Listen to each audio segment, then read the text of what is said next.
अगर आप 25,000 रुपये हर महीना इन्वेस्ट कर सकते हो और ये अमाउंट को हर साल 10% से बढ़ा सकते हो at an average rate of return of 12%, आपका ये पैसा 30 सालों में 15 करोड़ रुपए पहुंच जाएगा।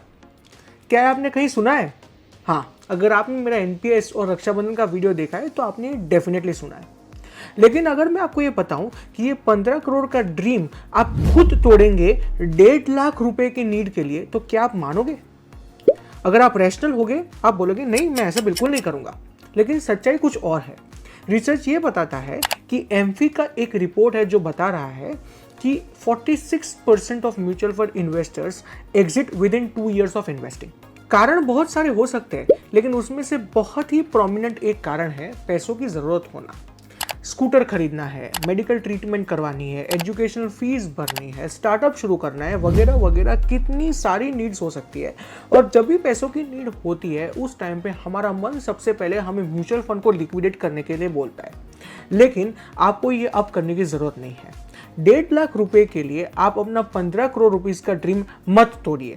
आपको सिर्फ एक चीज की जरूरत है, लोन अगेंस्ट म्यूचुअल फंड। ये कॉन्सेप्ट को इस वीडियो में हम डिटेल में डिस्कस करेंगे, एंड तक देखिएगा। ये लोन कैसे मिलती है, इंटरेस्ट कितना होता है, ड्यूरेशन ऑफ द लोन क्या होता है, लोन कितने अमाउंट की मिलती है, सारी चीजें in fine print we will discuss in this video. So at the end of the day आपकी एसआईपी चलती रहेगी और आपका 15 करोड़ का ड्रीम डेफिनेटली अचीव होगा। सबसे पहले ये समझते हैं कि आपको अपने म्यूचुअल फंड को लिक्विडेट क्यों नहीं करना है। 5 reasons. Number 1, compounding. Number 2, exit loads. Number 3, entry and exit levels. Number 4, capital gains. And number 5, tax reductions. Number 1, compounding. आपको पता है कि म्यूचुअल फंड एक गोल्डन प्रिंसिपल पे चलता है जो है कंपाउंडिंग। आपको इंटरेस्ट पे इंटरेस्ट मिलता है जिसको कंपाउंडिंग इंटरेस्ट माना जाता है। जैसे ही आप म्यूचुअल फंड को लिक्विडेट करते हैं आपका ये कंपाउंडिंग का बेनिफिट बिल्कुल ही चला जाता है। Number 2, exit loss. बहुत सारे म्यूचुअल फंड्स ये टर्म्स एंड कंडीशंस के साथ आते हैं कि अगर आप उनको 3 महीने, 6 महीने, 12 महीने, 1 साल, 2 साल में एग्जिट करते हैं तो आपको some percentage of the mutual fund as a penalty देना पड़ेगा, जिसको एग्जिट लोड बोला जाता है। अगर आपने ये पर्टिकुलर ड्यूरेशन में अपने पैसे म्यूचुअल फंड से निकाल दिए तो आप एग्जिट लोड के शिकार बनेंगे। Number 3, entry and exit levels. ऐसा हो सकता है कि जब आप अपने म्यूचुअल फंड्स को लिक्विडेट करने जा रहे हैं तब मार्केट बॉटम पे है। एज ए कॉन्सिक्वेंस आपका 100 रुपये का इन्वेस्टमेंट 80 हुआ पड़ा है और आप 20 रुपये के लॉस के साथ वो म्यूचुअल फंड को क्लियर कर रहे हैं।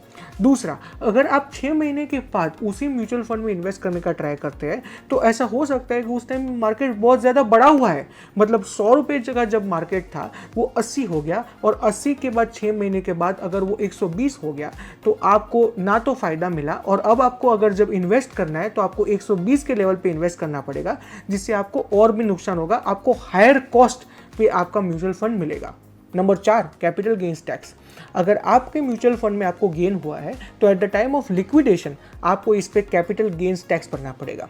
Number 5, tax deduction.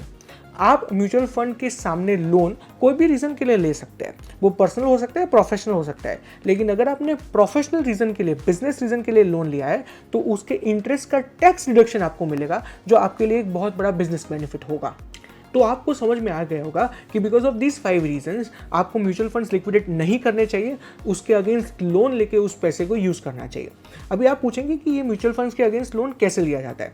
10 पॉइंट्स में आपके सारे क्वेश्चंस का आंसर मैं दे दूंगा।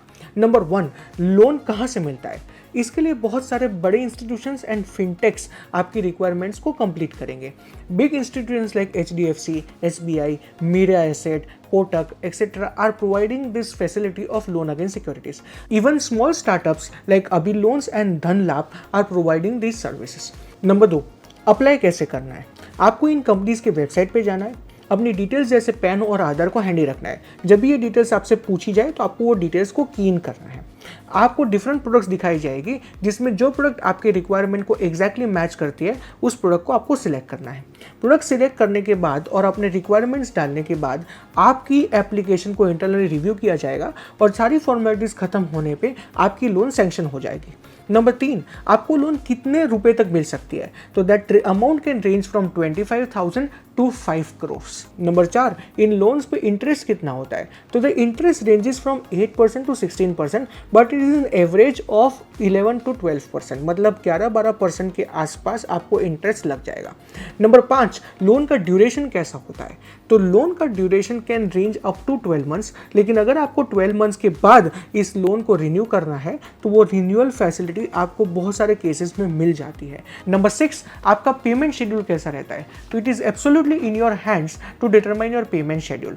अगर आपको ऐसा चाहिए कि आपको हर महीने इंटरेस्ट और प्रिंसिपल EMI के तरीके में पे करना है तो यू कैन डेफिनेटली पे इट। अगर आपको चाहिए कि आपको प्रिंसिपल लास्ट में पे करना है, आपको बलूनिंग करना है, दैट इज ऑल्सो पॉसिबल। आज हमने एक नया टर्म सीखा विच इज बलूनिंग।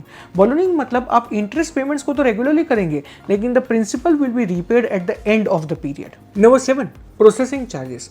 आपको 1000 से 5000 रुपीज़ के चार्जेस लग सकते हैं एक्सक्लूडिंग GST। ये चार्जेस थोड़े ज़्यादा हो सकते हैं if you select a loan amount of से 5 crores और अराउंड दैट। Number 8, pledging. आपको अपने म्यूचुअल फंड्स का डिजिटल लियन क्रिएट करना पड़ेगा, जिसके लिए आपको रजिस्टर एंड ट्रांसफर एजेंट्स जैसे कि कैम्स या के फिनटेक बहुत ही अच्छी तरीके से हेल्प करेंगे। आपको कुछ नहीं करना है, आपको सिर्फ एक OTP वेरिफिकेशन करना है और आपके म्यूचुअल फंड्स के सामने डिजिटल लियन क्रिएट हो जाएगा और आपका लोन सैंक्शन हो जाएगा। नंबर 9, म्यूचुअल फंड के रिलेशन में ट्रांजैक्शंस। आप during the period of the loan mutual fund को रिडीम या सेल नहीं कर सकते क्योंकि उन पे डिजिटल लियन लगा हुआ है। और number 10, the dispersal of the loan. It is once again up to you कि आपको dispersal of the loan immediately चाहिए या फिर आपको एक ओवरड्राफ्ट फैसिलिटी चाहिए फॉर बोरोइंग मनी। लेकिन रुकिए, अगर आपको लगता है कि ये प्रोडक्ट में कोई रिस्क नहीं है तो वो गलत है। इस चैनल पे हम सारी चीज़ों का एक बैलेंस्ड एनालिसिस करते हैं। ये प्रोडक्ट में मार्केट रिस्क शामिल है। कैसे, मैं समझाता हूँ। अगर आपके म्यूचुअल फंड्स की आज की वैल्यू 100 रुपये है और उसके सामने आपको 70 रुपये की लोन मिलती है, 100 रुपीज़ की म्यूचुअल फंड, 70 रुपीज़ का लोन। ऐसा हो सकता है कि when you are going to repay the loan that is after 12 months आपकी म्यूचुअल फंड की वैल्यू 100 रुपीज़ से गिर के 60 रुपीज़ हो चुकी हो and you may not be able to get money out of the mutual fund to repay the loan. आपको घर का पैसा डालना पड़ सकता है। इसको बोलते हैं मार्केट रिस्क। तो आप जब भी म्यूचुअल फंड के सामने कोई भी लोन लो तो आपको ये मार्केट रिस्क के बारे में ध्यान जरूर रखना है। हैविंग सेड दैट, अपनी शॉर्ट टर्म रूटीन नीड्स के लिए अपनी लॉन्ग टर्म इन्वेस्टमेंट स्ट्रैटेजी को हर्ट मत कीजिए। Loan against mutual funds is a gold product और इसको डेफिनेटली कंसिडर कीजिए।